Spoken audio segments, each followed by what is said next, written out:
이슈 포커스입니다. 지난해 3월 홈플러스 가야점 폐점 매각 발표 이후 10개월간의 투쟁 끝에 최근 재입점이 최종 확정됐습니다. 이와 관련해 지금까지 어떤 과정을 거쳐 어떤 결과를 도출했는지 부산시의회 도용회 의원 스튜디오에 모시고 이야기 이어가 보겠습니다. 의원님 반갑습니다. 네, 반갑습니다. 네, 안녕하십니까.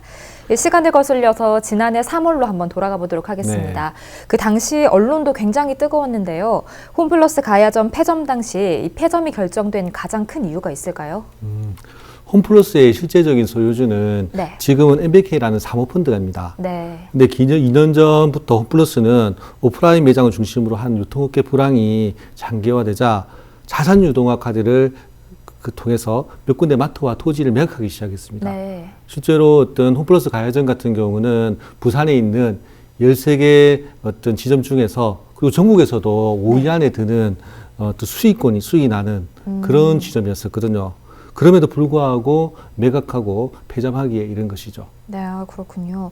폐점에 가장 큰 피해를 입는 쪽은 분명하게도 마트에서 일하는 노동자들일 겁니다. 코로나 시대 온라인 상거래가 증가하면서 지금 유통업체도 아까 말씀하셨다시피 불황을 겪고 있는 상황이잖아요.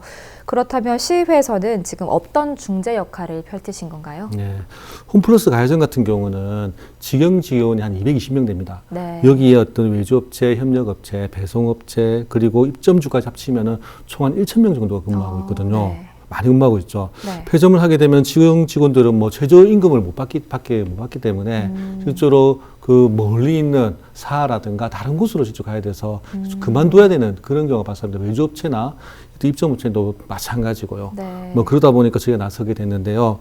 지난해 5월 저희가 시의회에서는 외국 투기 자본 규제를 위한 토론을 통해 문제를 먼저 공론화했고요.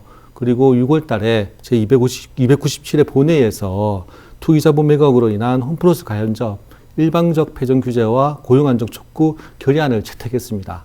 그리고 시에서는 마트 폐점 후에 주상복합이 들어올 시 네. 용적률을 줄여서라도 주상복합이 못 들어오게 하겠다 이런 걸 검토했고 최종적으로 이 가야점을 구입한 게 개발업체 MDM이라는 곳입니다. 네. 곧하고 부산시 해당 부서, 부산진구청 그리고 저희 부산시에 이래가지고 저희가 회의체를 구성했어요. 만일 홈플러스나 대체마트가 재입점하여 마트 노동자를 재고용하지 않으면은 이 부산시의 권한으로 건축 심의 자체를 저희가 통과하지 않겠다. 그렇게 얘기를 했었고 그러한 어떤 중재 자체가 통해서 개발업체가 그리고 홈플러스가 또 받아들이게 된 거죠. 아, 그렇군요. 10개월간의 노력 끝에 홈플러스 가야점이 폐점이 아니라 다시 마트 형식으로 재입점되는 걸로 결정이 네. 내려졌습니다. 구체적으로 어떤 결과를 도출하신 건지 또 직원의 고용도 그대로 승계가 되는 건지 이 부분도 굉장히 궁금합니다. 네, 전국 최초로 홈플러스 매각 후에 그 자리에 다시 네. 재입점하게 된 사례고요. 기존의 주상복합에서 지하 한 층을 더 팠습니다. 그 자리에 또 재입점하게 되었고요.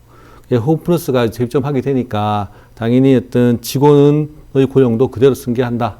그런 쪽으로 결정이 났습니다. 네.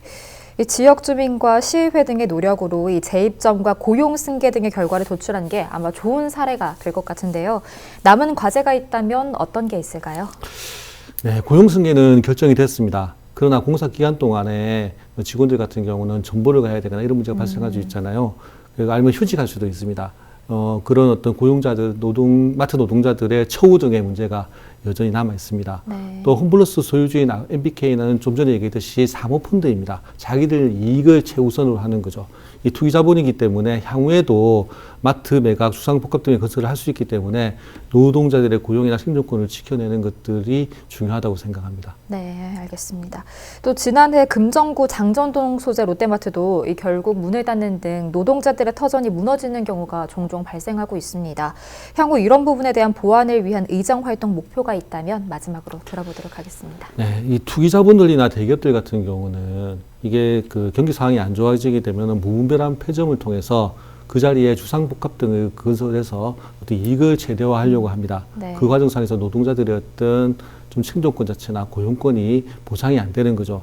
저희 시의회는 이 노동자들의 어떤 고용권 생존권을 위해서 최대한 어떤 제도적 보완을 해 나가도록 하겠습니다. 네, 알겠습니다. 이번 사례가 이렇게 매장에서 일하는 노동자들과 또 마트를 이용하는 지역 주민 그리고 홈플러스 모두가 상생하는 첫 사례가 이렇게 부산에서 이뤄진 게 굉장히 큰 의미가 아닐까 싶습니다. 오늘 말씀 여기까지 듣겠습니다. 고맙습니다. 네, 고맙습니다.